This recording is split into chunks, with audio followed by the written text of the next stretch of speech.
Welcome to Sunfaded Garage.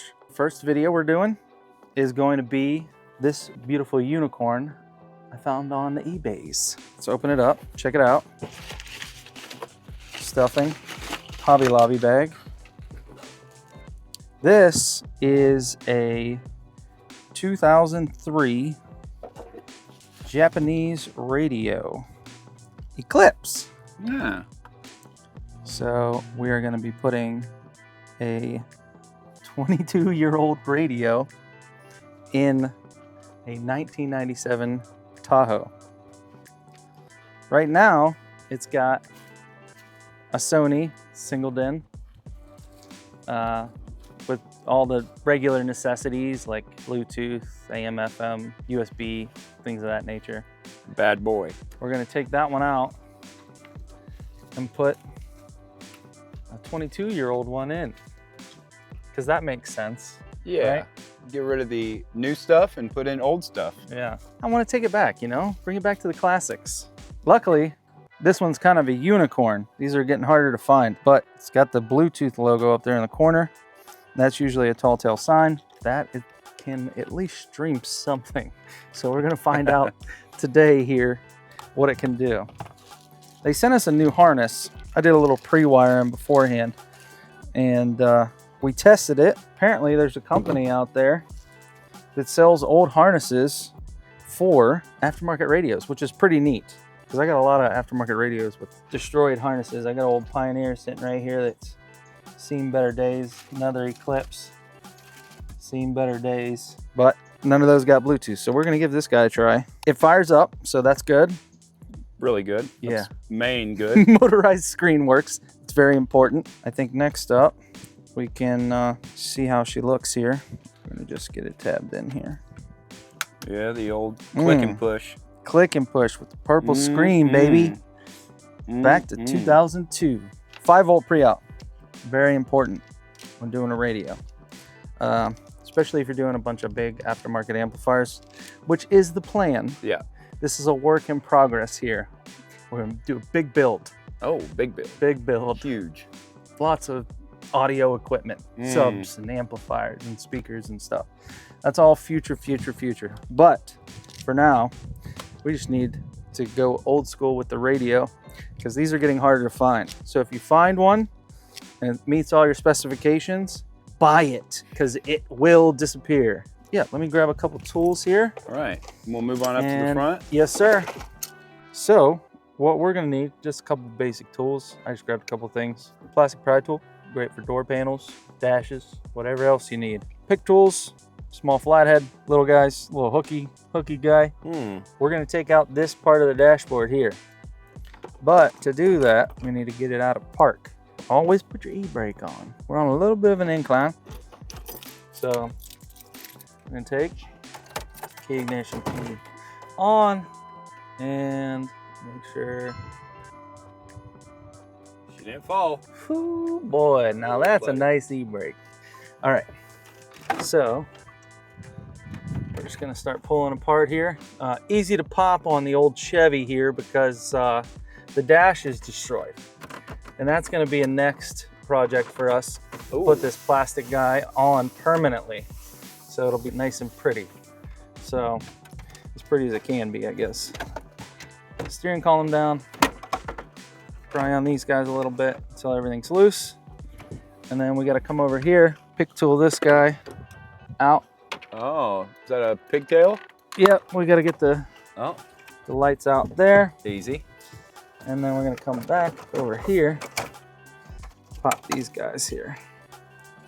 So we got this guy and this Cake guy. work.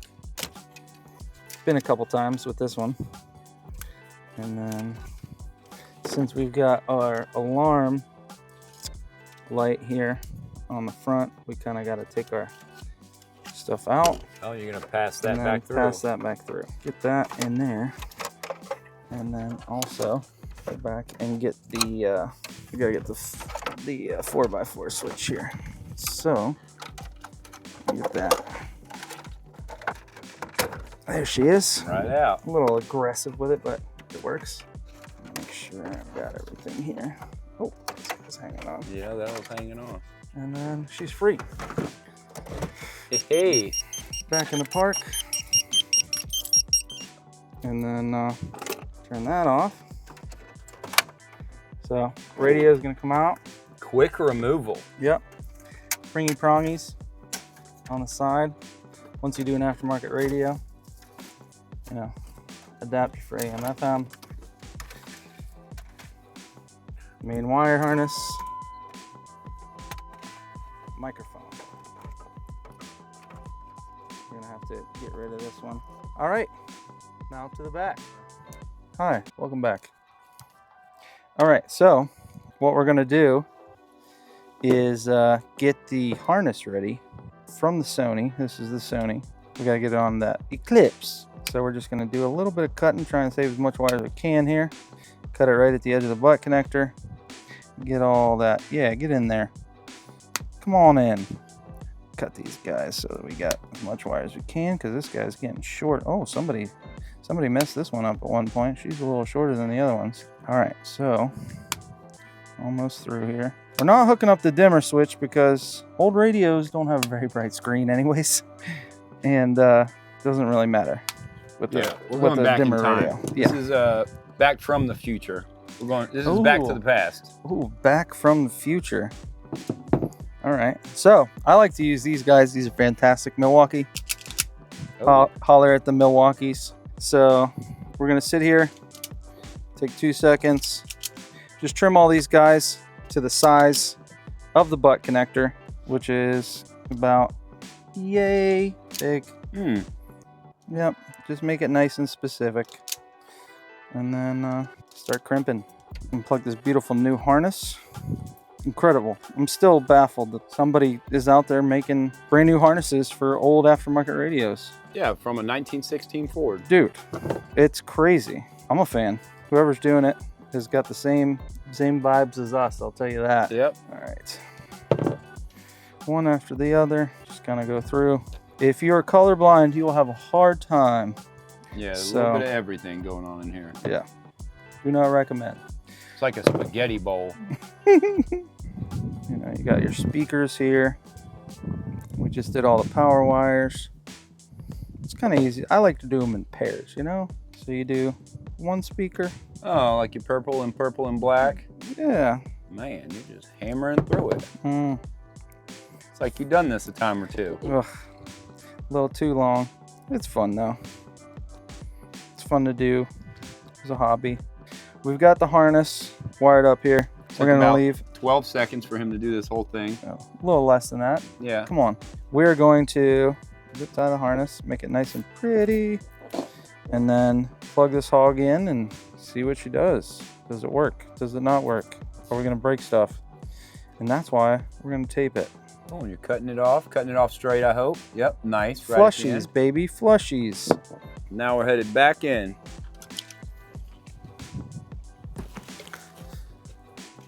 Okay, so see if you can see anything here. Ooh. I see a 2008. So that's about as far as it goes. But Japanese, great radio, love it. All right, so we're just gonna feed this because you know you never know. You might want to try and hook a flash drive up. Maybe try and find an old iPod. Maybe. You'd probably find one of those at the thrift shop. Yeah. Or somebody's grandma selling one. So we're gonna plug our harness back in here. There it is. There we go. AM, Nice, she's FM. in. Yeah, you never know. You might want to switch on a station. Give it a listen. These are gonna be for later. RCA jacks, front, rear, non-fader, which is and we've also got an aux port if that Bluetooth decides to say nope. So let's see. Clicked in. Ooh, Yeah. very nice. Yeah, doesn't look bad. Needs that trim ring that I'll never find. Well, let's see how she does. Look at that. I know you can't see it too well, guys, but there we go. Yeah, airplane. Oh, look at that race car. Whatever that is. It's like Star Wars. And then we got the motorized screen, Oh. baby, for the CDs. The compact disc. Yes. For Compact for disc. those of you who don't know. I think that's about it for now. Yep, that's it. And then just reassemble Ready to roll. the dash, and we are good to go. See you guys later. Peace.